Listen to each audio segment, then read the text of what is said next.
The Trump campaign says it raised nearly $35 million in the hours following the verdict. So how does all of this affect the former president's ability to run for office or even vote in the upcoming election? 10 Tampa Bay Verify anchor Josh Sidorowicz is looking into the questions that many of you are asking. Let's start with the biggest one here. Can you be elected president if you've been charged or convicted of a crime? Our sources are the Constitution and the U.S. Supreme Court. Article 2 of the Constitution lays out 3 requirements to be eligible to be president. You must be a natural-born citizen, at least 35 years old, and must have been a U.S. resident for at least 14 years. That's it.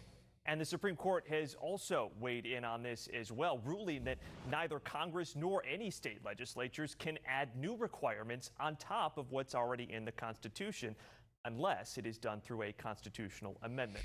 All right, second question. Can Trump still vote as a convicted felon here in Florida? Short answer is yes, as long as he is not in prison. And that is because Florida's voting law, it defers to the law in the state where you were convicted. So in the former president's case, New York law says you lose your right to vote while you are in prison for a felony conviction. Otherwise, the ACLU of New York says convicted felons on parole, on probation, or who were not sentenced or served their time can vote. With You Verify, I'm Josh Sidorowicz. And some of you have also asked if the former president can pardon himself if he were to be reelected. Our Verify team looks into that ahead at 6. The verdict makes Trump the first former president to be convicted of a felony. His sentencing is scheduled for July 11th, and that's just 4 days before the Republican National Convention in Milwaukee, where he's expected to officially become the party's nominee. Some of you have asked if the former president can pardon himself if he is reelected. 10 Tampa Bay Verify anchor Josh Sidorowicz looks into the limits to this power. Here's our Verify team sources, including New York penal law, the U.S. Constitution, and the United States Supreme Court. Now, the Constitution, it gives the president sweeping powers to issue pardons. They can reduce or cancel punishments for crimes. The Supreme Court has ruled that they can issue these pardons at any time after the crime has been committed, meaning they don't have to wait for a conviction. There are only 2 established limits to this power.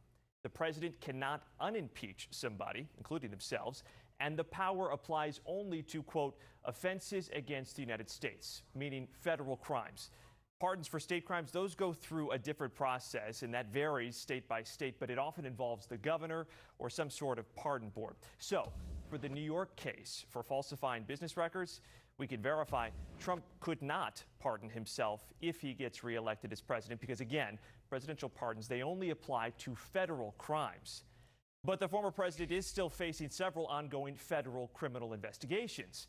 And whether he could pardon himself in those cases, that is a topic of huge debate amongst constitutional scholars, and it is a debate that likely would have to be settled by the United States Supreme Court. With You Verify, I'm Josh Sidorowicz.